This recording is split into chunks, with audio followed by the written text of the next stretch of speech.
Edward and I were mortal enemies. So, of course, our families decided we should get married. I warned him, "Listen, Edward, after we're married, you are not allowed to touch me." Edward smirked. "Don't worry, you're not my type." Later, at a family dinner, he got drunk and kissed me. I slapped him right across the face, and his sister saw the whole thing. "Edward. I thought you hated her." "Hit her back." Edward wiped a smear of blood from his lip and said coolly, "It's not a big deal. Don't make a scene." Then he turned to me and asked, "Honey, does your hand hurt?" Edward and I grew up together. We were like oil and water. Both our families saw it plain as day. But they must have had vision problems. They insisted our constant fighting was just a sign of how close we were. So, instead of marrying us off to strangers, why not arrange a marriage between our two families? Keep it all in the family, right? I stormed over to find Edward. I ordered him not to agree. He shot me a cold, dismissive look and said, "Don't worry, I want this even less than you do." With his assurance, I figured there was no way my mom could force me into this. But that bastard. He completely backstabbed me. The moment he was out of my sight, he showed up at my house with an outrageously extravagant engagement gift. I was furious. When no one was looking, I dragged him out to a corner of the balcony to confront him. "What the hell is your problem? You told me not to worry." Edward just raised an eyebrow. "You're marrying me. What's there to worry about? I'm a much better bet than any of those other guys out there." I gritted my teeth. "Edward. I hate two-faced people more than anything. And even if we do get married, you are not to touch me." His expression faltered for a second, his eyes flicking down to my chest. "Ahem, don't worry. I'm not into flat-chested girls." I kicked him hard in the shin and left him there, leaning against the wall and wincing in pain. I didn't even look back. Our families were thrilled with the engagement. After the wedding, he actually kept his promise. We lived under the same roof but led separate lives. In public, however, we played the part of a loving couple. It kept our families happy. After all, this was a business merger too, and we couldn't let our personal feelings cause any negative press for the family companies. For over half a year, we played our parts perfectly. But I don't get it. Who has such a big mouth that they told my mom we were sleeping in separate rooms? The only people who knew were my own friends. But they also know my mom and I don't get along. I can't believe they'd sell me out. I had to endure a full-on lecture from my mom. "You're a grown woman, stop acting like a child. When you go home, you will not sleep in separate rooms anymore. Your mother wants to hold her grandchild." I was mortified, about to make up an excuse. But Edward beat me to it. "Mom, Christina's still young. We're not in a hurry to have kids. Don't blame her. It's my fault. Sometimes I work late and I don't want to wake her, so I'll occasionally sleep in the other room." Edward called her mom more naturally than I did. His explanation was flawless. By taking all the blame, he shut my mom down completely. He'd saved me. On the way home, I gave him the side eye. "Ha. Just wait until I find out who gossiped about this. I'm going to make them pay." I practically spat the words out. In my mind, he was the #1 suspect. But Edward's expression didn't change. He just nodded in agreement. "Don't worry, it wasn't me. And don't even think about having kids. I don't care who pushes us. Don't worry, I don't want to. As for sleeping in the same room, you can forget about that too. There's no way I'm sharing a bed with you." Edward glanced over at me, his voice light. "Relax, I'm not that desperate." I looked down at my own relatively flat chest. Then I looked at Edward's perfectly sculpted profile and silently fumed. Edward was a total chick magnet. In school, all the cute girls fought to be his desk partner. Now that he was older, that face was even more of a menace. The number of women who threw themselves at him was endless. But he hated drama. He always said women were too unpredictable, unlike a financial report that he could actually control. He was the stoic, all-business type. He'd probably be a better match with some bombshell. I get it. And I respect it. I mean, who doesn't like big boobs? But the way he looked at me. I couldn't take it. What are you looking at? You think yours are so great? Being flat is a fashion statement. You're just a capitalist who only cares about money. What would you know about high fashion? Edward nodded, all serious. Yes, yes. So high fashion. Edward. After my mom's little talk, I thought the issue was settled. But a few days later, Edward's grandma suddenly invited us over to the family estate for dinner. I'm not scared of my mom yelling at me. But I am scared of making Edward's grandma angry. I eyed Edward suspiciously. Was this you? He was tying his tie. His long fingers expertly looped and knotted the silk. The movement was surprisingly elegant. I spaced out for a second. He just blinked at me innocently. It wasn't me. I have no idea why she suddenly called us over. Maybe Grandma just misses you. I'm very close with Edward's grandma. I've envied Edward my whole life. His parents were overseas, leaving him and his sister with their grandmother. While my mom was forcing me to practice piano, Edward and his sister didn't have to do anything. They could just play in the yard. They could get covered in mud, filthy from head to toe. And his grandma never once scolded them. I was so envious it turned into jealousy. I took every chance I could to go over to his house. On the table, there would be homemade cookies and oatmeal milk tea. My mom wouldn't even let me touch stuff like that. But Edward and his sister would complain they were sick of it and wanted something new. Whenever that happened, I'd eat with extra gusto, telling his grandma they were the best cookies in the world and I'd never get tired of them. To prove I was a better kid than them, I'd even show off my talents. Dancing, piano, singing, even storytelling.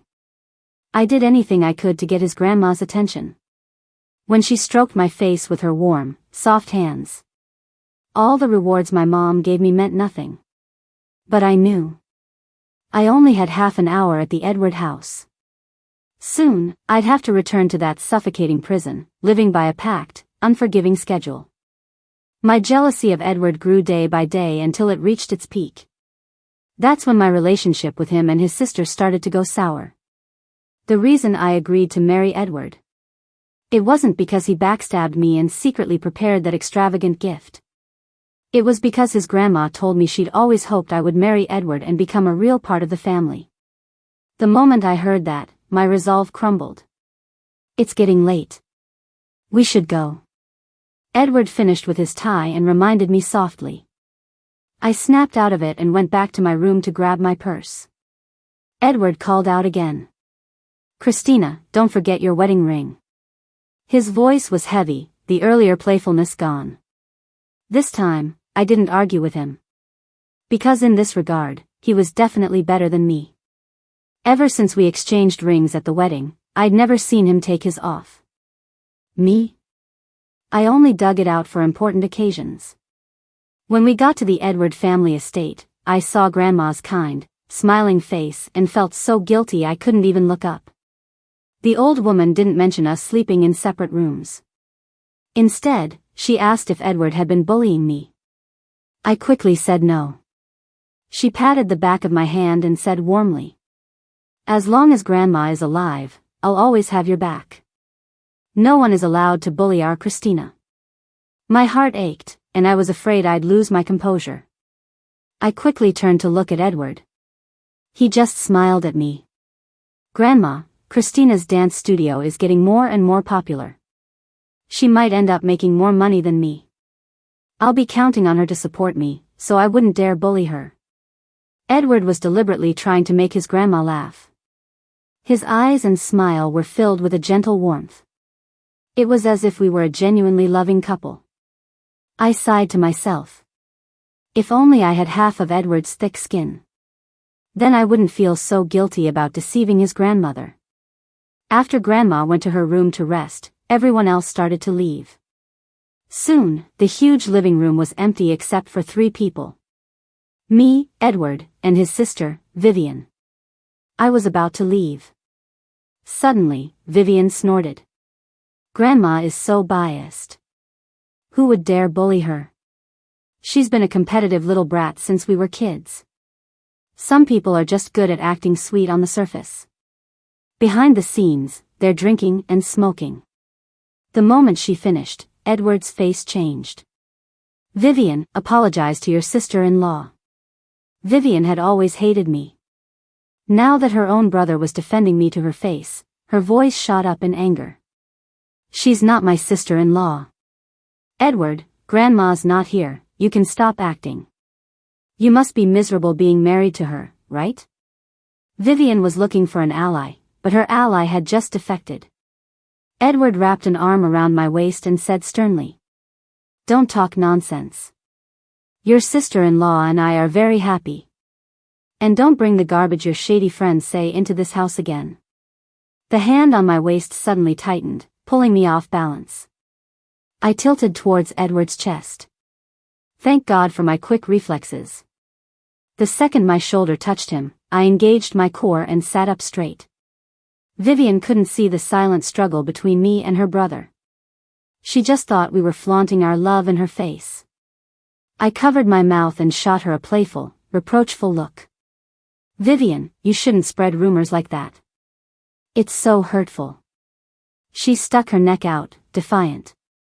I'm telling the truth. Last week my friend saw you at a club hiring male strippers. After she said it, she deliberately glanced at Edward's face. Seeing the shock in his eyes, she twisted the knife. And there was more than one. Christina, you can stop pretending. Your little sweet act might fool Grandma, but she's old. She just thinks you're humoring her. But you can't fool me and my brother. The arm around my waist went rigid for a second. I was done with the act. I smoothed my hair and stood up gracefully. Are you finished? My voice was calm as I said.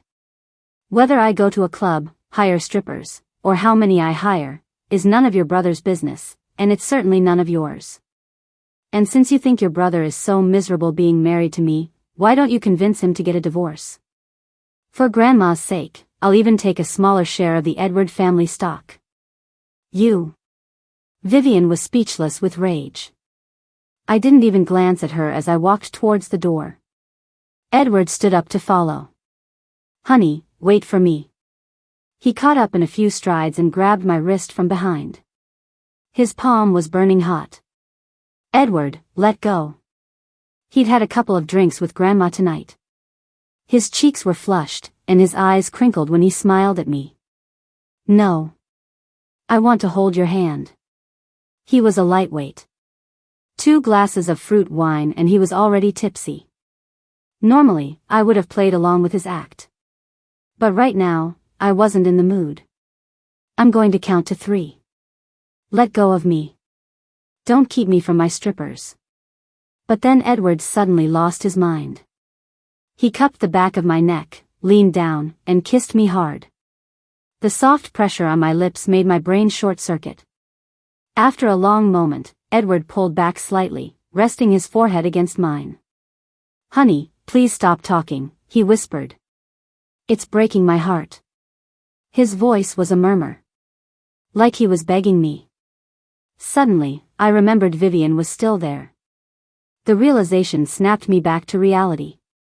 I raised my hand and slapped Edward across the face. Edward. Who told you you could kiss me? The sharp crack echoed in the room. Edward's head snapped to the side, his hair a mess. A few red finger marks instantly appeared on his pale cheek. Vivien's eyes were wide, watching the whole thing in disbelief. Christina. How dare you hit my brother? Edward. I thought you hated her. Hit her back. Hearing that, I shot her a cold glare. I hadn't even dealt with her for slandering me. And now she was trying to get her brother to hit me? Vivien flinched and took a step back. Edward took a moment to recover. He wiped the blood from the corner of his lip with his thumb and said coolly, "It's not a big deal. Don't make a scene." I froze. I watched as he took 2 steps closer, took my hand in his, and said softly, "Honey, does your hand hurt? Let me blow on it for you." Edward was acting really weird tonight. He got slapped, but instead of getting angry, he asked if my hand hurt. It was completely terrifying. I took a step back, looking at him warily. You kissed me first. That's why I hit you." You were right to hit me, honey. We shouldn't be kissing in front of other people." Vivien looked on, heartbroken. "Edward, when did you become such a simp?" But Edward was calm. "This is between me and your sister-in-law. You wouldn't understand, so stay out of it." My face flushed. I was shocked by his shamelessness. I wanted to slap him again, but I was afraid he'd use his drunkenness as an excuse to start licking my face or something. So I just kept a cold expression, grabbed my purse, and started to leave. Once we were out of the house, Edward followed me, apologizing the whole way. "Honey, please don't be mad. Vivien was out of line tonight. I'll make her come over and apologize to you personally, okay?" I didn't say a word, pretending I couldn't hear him. It wasn't until we got in the car. Edward automatically opened the passenger side door. I turned to him. "Are you sure you want to come with me?" His tone was firm. "Of course." "Fine. Get in." While we were at dinner, my best friend Nina had texted, asking me to grab a drink tonight. I didn't even have to ask. I knew she'd gotten into another fight with her boyfriend. They'd been together for 7 or 8 years, constantly breaking up and getting back together, but never getting married. Last time, she'd threatened to hire 2 rent-a-hunks just to piss her boyfriend off. I never thought, of all the rotten luck, that Vivien's friend would see us. And then she'd run and tattle to Edward. She probably thought she could drive a wedge between me and her brother. Hilarious. There was no us to drive a wedge between. After I parked, Edward looked out the window. He looked like he wanted to say something but couldn't. The street was a riot of neon lights. As long as he wasn't blind, he knew exactly what kind of place I'd brought him to. "So, Mr. Edward, are you getting out? This place is a bit of a mixed bag. A lot of people here are into your stoic, suit and tie type. Men and women." Edward's mouth twitched. He was always so clean-cut. He'd never set foot in a place like this. I don't know what came over me. I brought him here out of pure spite. You know what, forget it. I'll just call you a car to take you home. If you go in there and start crying, I'll have another crime to my name. Without a word, Edward unbuckled his seatbelt. "Let's go. I want to see what kind of trash has you so mesmerized." Edward swung his long legs out of the car and strode into the club like he owned the place. You would have thought a government official was here for an inspection. I had never brought him to hang out with my friends before. Afraid he'd make a fool of himself, I hurried after him. "Do you even know which room it is? You're just charging straight in." Edward just said oh and fell in line behind me. When we got to the private room, Nina had already opened a bottle of wine. On the wide sofa, she was flanked by 2 male models, their shirts open, revealing tantalizing muscles. They had professional smiles plastered on their faces and immediately stood up to greet me when I walked in. Nina opened her arms to me. "Christina, you're finally here. Tonight, we're not leaving until we're wasted. To hell with your husband and my boyfriend." Edward peeked his head out from behind me. He pointed a finger at himself. "Honey, do you guys plan for me to go to hell every time you drink together?" In the bathroom, Nina gripped my arm, her teeth clenched. "Why did you bring him?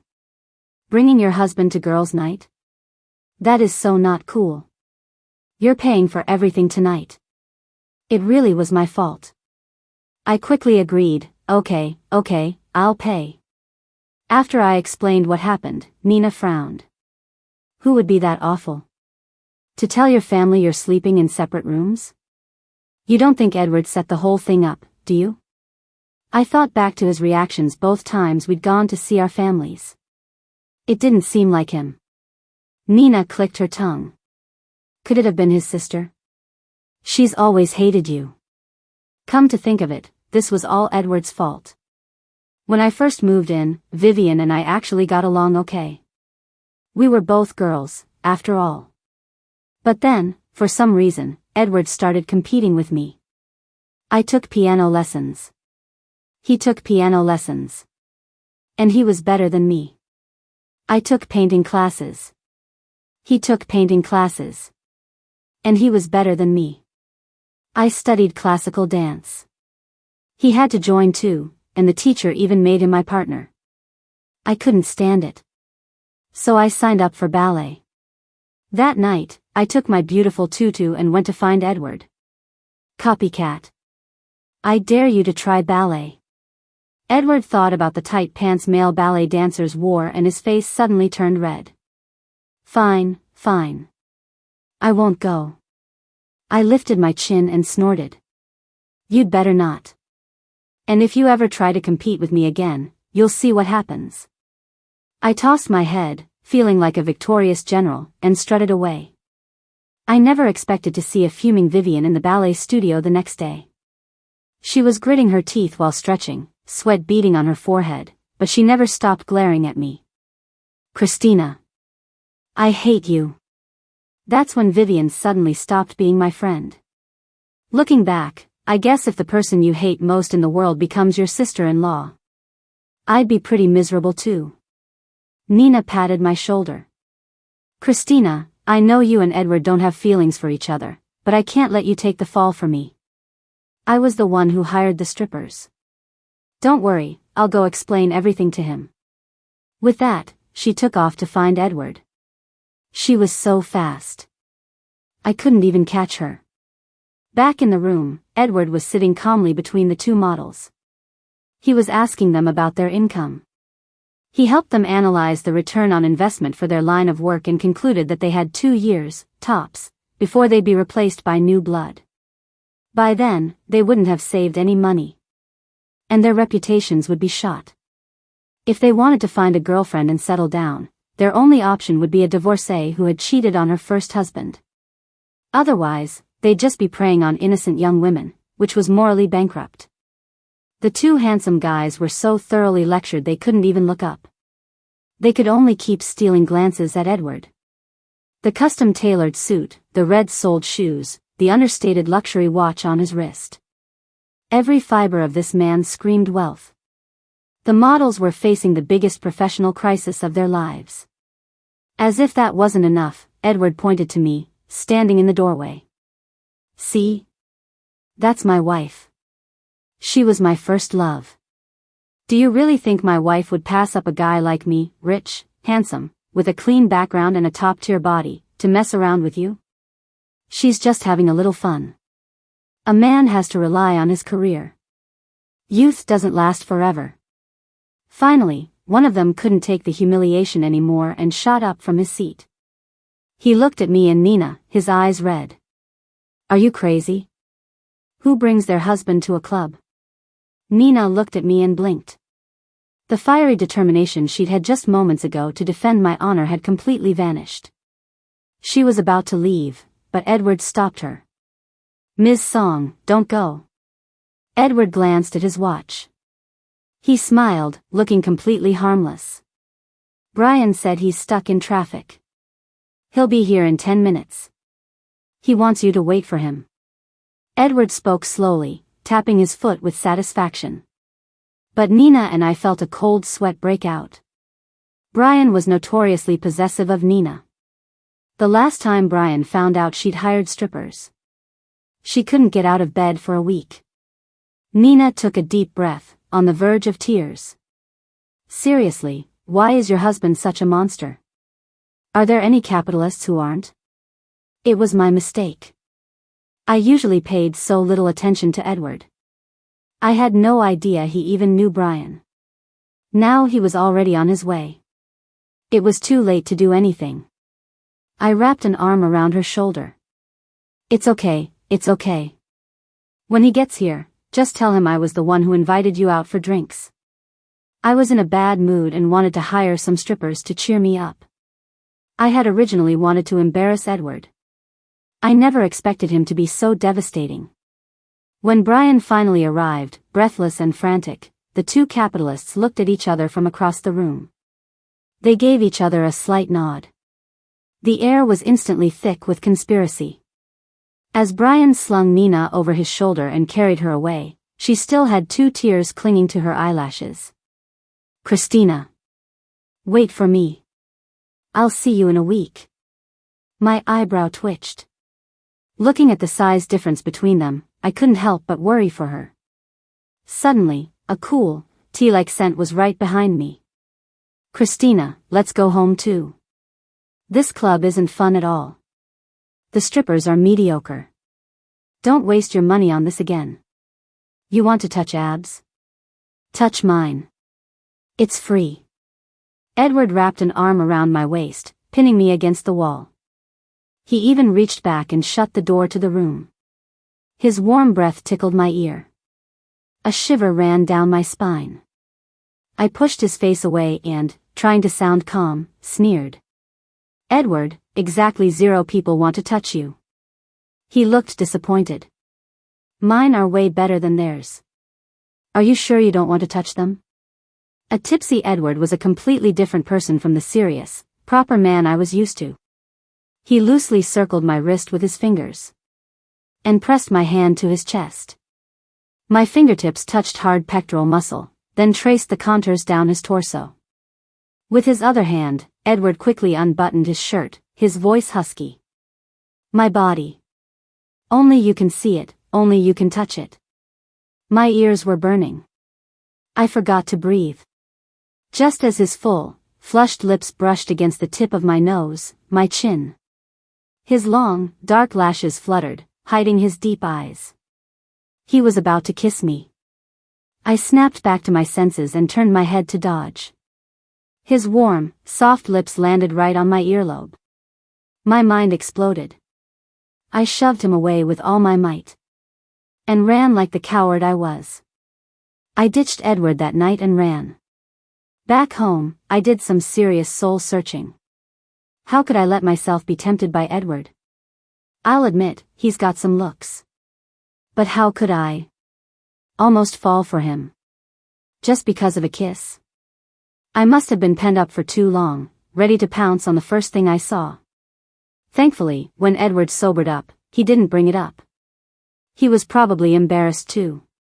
Things were quiet for a few days. Then Vivien showed up at my door. I don't know what her brother said to convince her. But she actually brought a gift to apologize. She was pouting, her face full of reluctance. She was one I roll away from staring at the ceiling.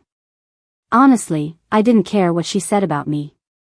Because nothing she could say would ever change me. But seeing her look so defeated, it was pretty satisfying. I made myself a cup of coffee and drank it nonchalantly. I watched her stand there in the living room, too proud to speak, wrestling with herself. Christina, I already apologized. You're not allowed to tattle to my brother anymore. I took a sip of the freshly brewed coffee. The rich aroma was invigorating. I was in a good mood, so I couldn't be bothered to argue with her. I know. You can go. Vivien looked like she'd just been granted a pardon. But as she reached the door, she suddenly turned back. Christina, you should be nicer to my brother. If you let him go, you'll never find anyone who loves you as much as he does. I raised an eyebrow. Now you're his spokesperson? She said, reluctantly. After you ditched him at that place, I was the one who had to pick him up. He was a complete wreck in the car. He just stared into space for the longest time before asking me, when a girl hates a guy, does she really hate any kind of physical contact with him? I knew right away he was talking about you. He's been the best at everything his whole life, but you're the one person he can't figure out. When we were kids, he made Grandma sign me up for ballet just so he could find out what you were up to. Christina, you're the first girl my brother has ever liked. If you're not good to him, I'll be the first one to never forgive you." The door slammed shut in my face. I was stunned. I suddenly remembered Edward, drunk in the bar, telling me I was his first love. At the time, I didn't think much of it, just figured he was talking big. But now, thinking about the passion in his kiss. And that deep, unreadable look in his eyes. Was he just a really good actor, or was this for real? The things that had been happening between us lately were way too intimate. I calmed myself down. I needed to schedule a time to talk to him, to ask him about all this. But for half a month straight, I didn't see Edward at all. He was swamped with work and had started sleeping at the office. With summer approaching, my dance studio got busy too. It wasn't until Nina's birthday that I finally had a moment to breathe. I left half an hour early to go home, change, and grab her gift. I never expected to run into Edward at home. He looked like he'd just gotten out of the shower. He was wearing gray loungewear, his short hair still damp and falling over his forehead. Without his usual intensity, he looked younger, more boyish. I blurted out, "Why are you home so early?" Edward paused for a second, then said coolly, "I finished up at the office, so I came home early." He didn't look well. His face was pale, and he'd lost weight in just the short time I hadn't seen him. His voice was raspy too. I just said, "Oh," and didn't ask any more questions. I went straight to my room to change. He sat in the living room, watching the stock market. This was how we normally were. The past few weeks had definitely been too intimate. It must have been the alcohol. When I came out, dressed and ready, I saw that Edward had changed too. He was dressed up like he was going to an award ceremony. He saw me standing in the doorway and tilted his chin. "Let's go. I'll drive you." So he already knew I was going to Nina's birthday party. I glanced at the dark circles under his eyes and declined. "It's okay, I can get there myself. You should stay home and rest." Edward's expression didn't change. It's important to make public appearances together from time to time. Letting people know we have a strong relationship has a positive impact on the company's image. I said, "Fine." Brian's massive villa was packed with people. But very few of them were Nina's friends. Every high society party is just a networking event. Edward was downstairs, chatting and laughing with Brian. Nina and I were lounging on the terrace, enjoying the breeze. We clinked glasses, and I gave her the handmade necklace I'd waited 2 months on a list to get from overseas. "Wow. Christina, you're the best. I mentioned this designer once, and you went and got it for me. Ugh, I wish I could marry you." She wrapped me in a warm, soft hug. I was almost jealous of Brian. I glanced down and saw a patch of purple bruises in the hollow of her collarbone. "Nina, you can't just let him do this to you all the time. Seriously, maybe he should see a therapist." She pulled at her strap, embarrassed. "Oh, it's fine. A kept woman can't exactly complain about her benefactor, can she?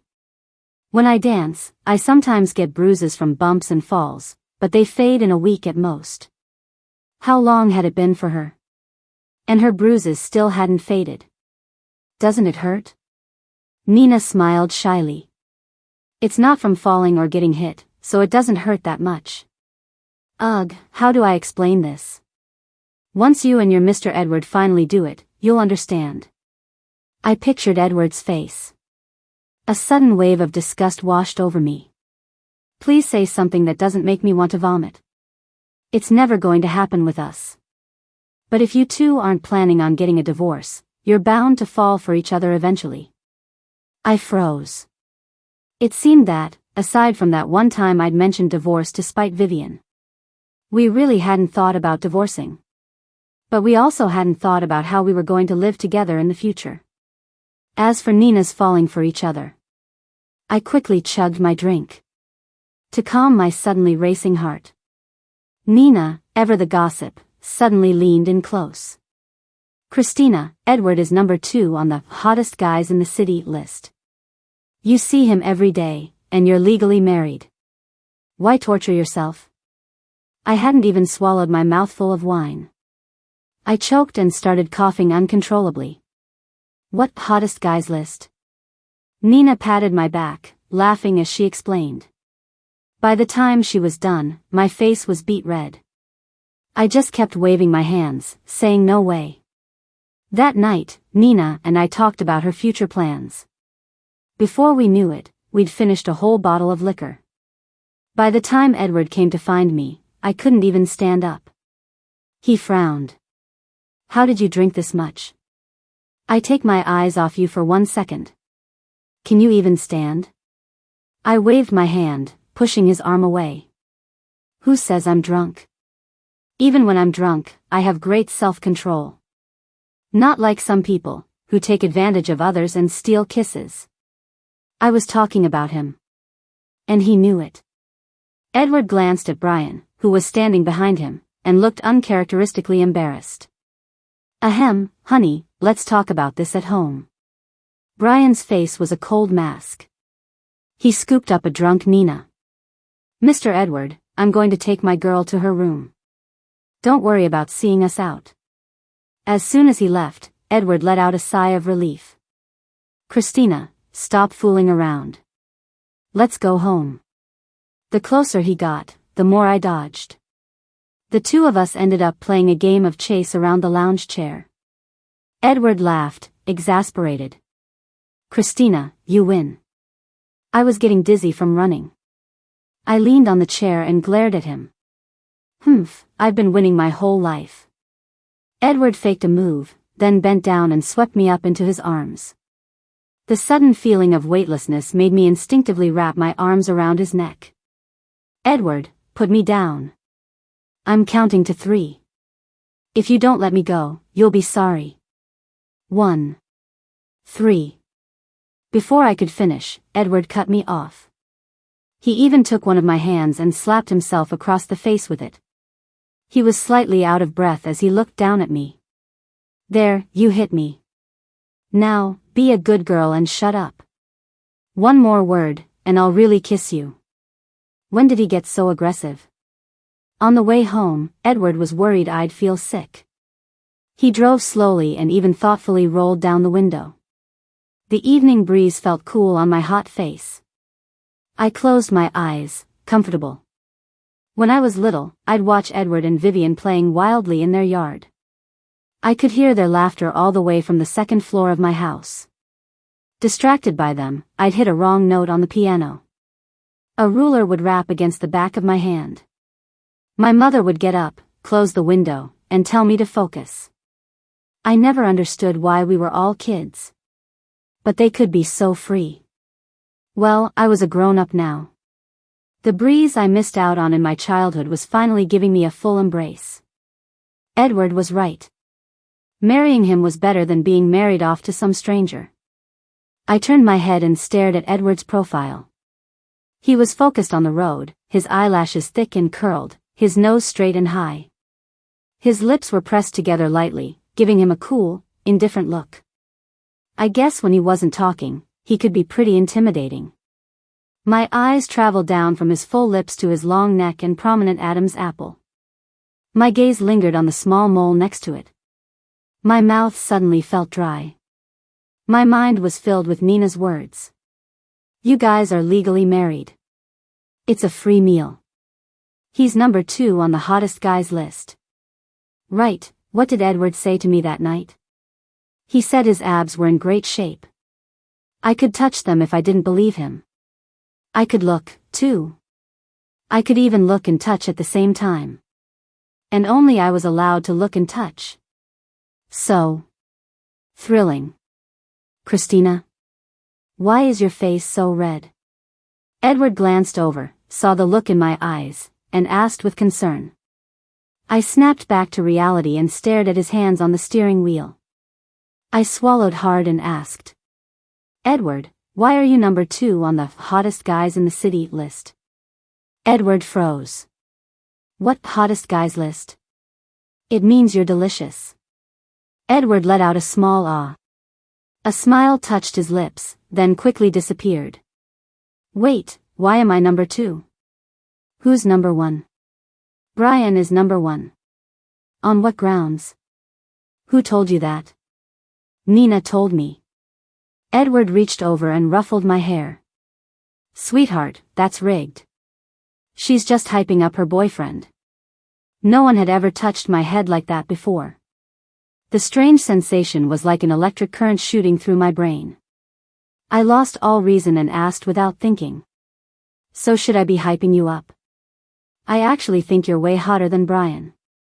He looks so mean. Nina has been through a lot with him. It's scary just watching them. I kept rambling on, completely oblivious to the fact that Edward's eyes were darkening. And the car was picking up speed. The breeze was making me drowsy. By the time Edward lifted me out of the car, I realized we were home. I leaned against his chest, too weak to even lift my arms. Christina, are you drunk? His low, husky voice rumbled above me. I frowned and retorted. No. I'm not drunk. Are you just afraid I'll take advantage of you if I am? Humph, I have great self-control when I drink. Not like you, who reveals his true colors after 2 glasses of fruit wine. Edward's gaze was scorching, his palms burning hot.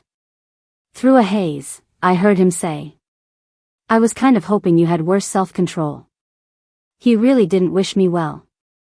But I was drunk, and he was carrying me. I was afraid he'd drop me. I clung to his neck with both arms. I didn't have a free hand to slap him. Besides, his embrace was so warm. He smelled so good, and it was so comfortable being held by him. I had a dream. In the dream, I ripped open Edward's perfectly buttoned shirt. He was lying on the carpet, begging me to let him go. Not only did I not listen, I tied his eyes shut with his own tie, and stuffed a piece of his shredded shirt in his mouth. That'll teach him to compete with me in everything. Because of him, my daily piano practice was extended by an hour. Because of him, my paintings were sent back for revisions again and again. Because of him, I could only ever be second best. In my dream, I was incredibly strong. I could easily lift Edward off the floor and toss him onto the soft bed. Edward's tense body bounced on the mattress. He was so scared, every pore on his body stood on end. I heard his helpless whimpers, and felt the blood burn in my veins. The wine tonight was strong. I felt like I could take on 10 guys. Edward was very flexible, and his skin was so pale. I deliberately left purple bruises on his waist and stomach, so he wouldn't be able to face anyone. But the liquor was too strong. I was so thirsty. As I let him go and went to the fridge to chug cold water, my feet left the ground. A strong arm wrapped around my waist and lifted me onto the dining table. My eyes were covered. In the darkness, my hearing was infinitely amplified. I knew who it was. Edward, your hands are so hot. Edward, your whole body is hot. Edward, are you running a fever? His suppressed panting suddenly grew louder. Edward's burning lips landed on the side of my neck. He mumbled. Yeah, I'm burning up. I froze. I had no idea he was this open. He was already using dirty talk. He showed no mercy. I showed no mercy. Holding on to him was like clinging to a small boat. The boat was on fire, and it was rocking. The tender skin on my neck was nipped by sharp teeth. The sting was followed by a wet, hot itch from his licking. When his lips covered mine, the thirst in my heart was finally quenched. My head was spinning. My whole body felt weak. I clung weakly to his sweaty shoulders. I tried to open my eyes, to see his face clearly, to hear what he was saying. But the dining room light above me kept swaying, swaying. I finally burst into tears. Sob, Edward, you're amazing, you win, okay? I never want to talk to you again. The world finally stopped spinning. A gentle kiss landed on my lips. His breath was scorching. Edward took my hand, our fingers lacing together tightly. He leaned down and whispered in my ear, his voice hoarse. "Christina, I needed to be better than everyone else. But with you, all you ever had to do was wave, and I would have surrendered." The next morning, I woke up to Edward's handsome face, magnified right next to my pillow. I yelped. I kicked out, sending him tumbling off the bed. The sudden movement sent a sharp pain through me. I winced, rubbing my lower back. Edward, jolted from sleep, was about to ask what was wrong when he saw me clutching my back in agony. He immediately jumped up, his voice tight with worry. "What's wrong? Where does it hurt? Let me see." He started to pull back the covers. I shoved him away. My face was beet red as I yelled. "Edward! You took advantage of me again. The last time I was this sore was when I first started dancing." Edward's face was a mask of guilt.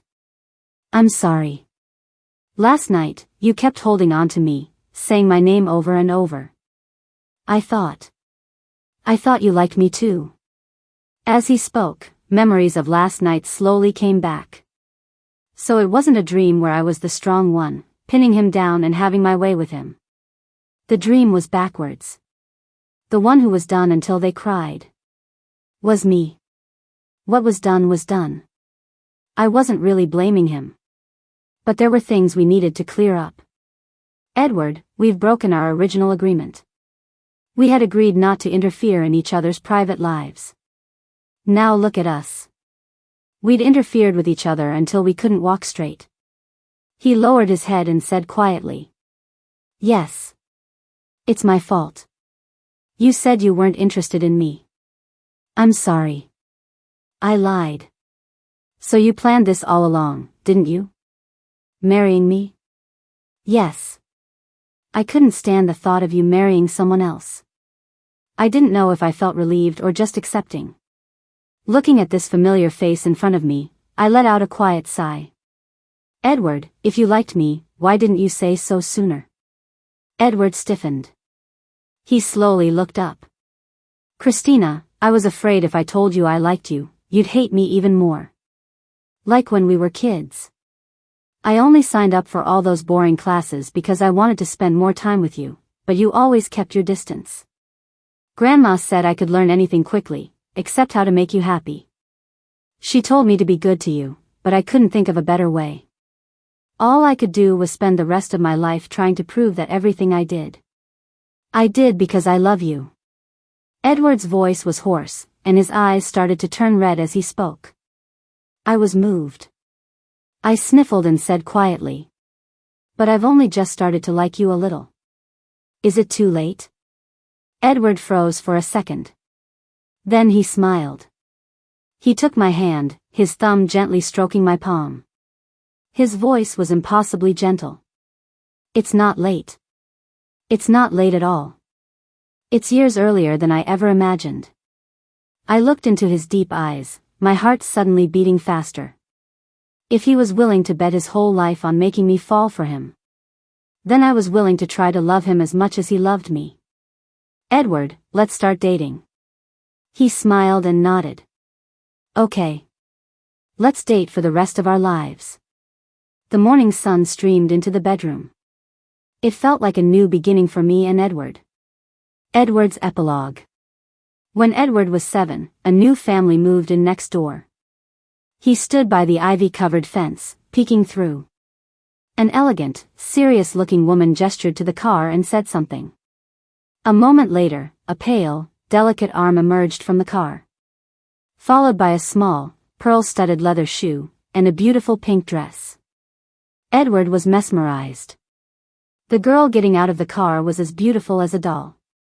Even her hair seemed to glow in the sunlight. But the little girl kept her lips pressed together, her delicate brow furrowed. She didn't look happy. Vivien ran over and asked him what he was looking at. Edward watched until the hem of the pink dress disappeared before turning around. He looked at his sister, 2 years his junior. She had just been rolling around on the lawn with the family's Labrador, her hair, which Grandma had braided that morning, a total mess. He shook his head gently, declining his sister's invitation to play. "Vivien, you're 5 now. You should start acting more grown up. Stop playing all the time. You don't look like a girl at all." With that, he walked away with a serious expression, leaving a confused Vivien standing there.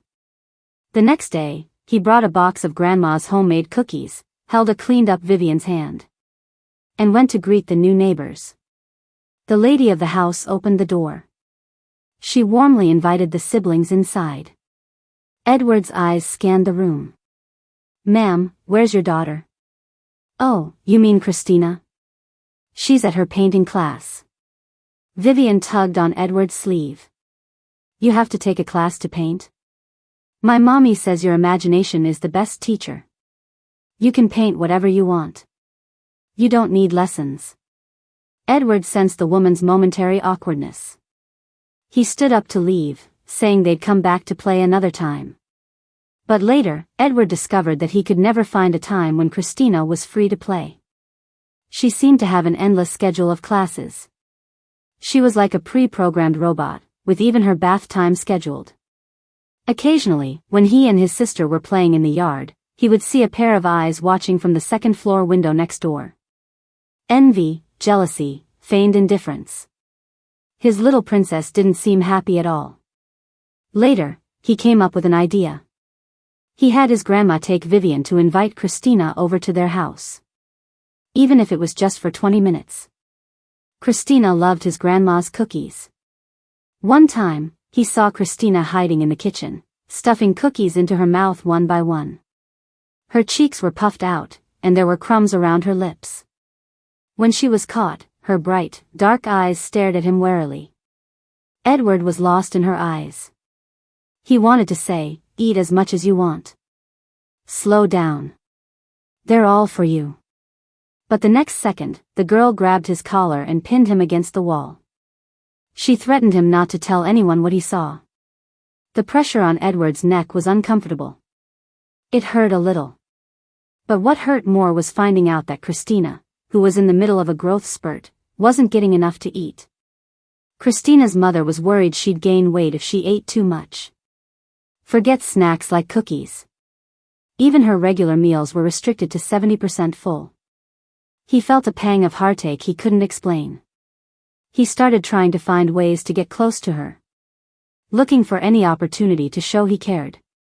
Whatever class she took, he signed up to. His sister was dragged into it, completely bewildered. "Edward, Mommy says childhood is for being free, and art is about imagination. And I really don't get the dancing. I mean, even if we have to go to some party, we don't need to know classical dance." A month later, when Vivien was sent to ballet class, she cried her eyes out. Edward comforted her, "Just pretend to dance. All you have to do is keep an eye on Christina for me." But his efforts backfired. He found that the only time he could get a real reaction out of Christina was when they were arguing. He could even get her to yell at him a few more times. This twisted dynamic continued until they were adults. Edward took over the family business. Christina's wings had grown, and she was beginning to break free from her mother's control. But beneath the surface of her new freedom, the ropes of an arranged marriage were already being tied. Edward went to her mother. He told Christina's mother, "You've raised Christina to be so outstanding. If your goal was for her to marry into a wealthy family and enjoy a more luxurious life, then you don't need to look any further. Marry her to me. I am the wealthy family." The rest fell into place. He protected her, both openly and secretly. He couldn't stand to see anyone bully her. Not her mom. And not his sister. Vivien couldn't stand his simpering, self-deprecating behavior. Edward just scoffed. She'd get used to it. Seducing someone with your looks only works if you have the goods to back it up. Luckily, his face was handsome enough, and his abs were hard enough. He finally managed to tempt Christina into wanting him. Edward, with an innocent face, how is that not a form of falling in love? Every night after that, Edward could hold an exhausted Christina as she slept. Every morning, before he even opened his eyes, he could smell the scent of her hair. For him, this was the greatest satisfaction. Liking someone isn't hard. You think of them without trying. Without any reminders. You can't help but be good to them. Without anyone needing to teach you how. The hard part is finding the courage to say it, and the unwavering determination to see it through. Fortunately for him, he had always been constant. And his wish had finally come true.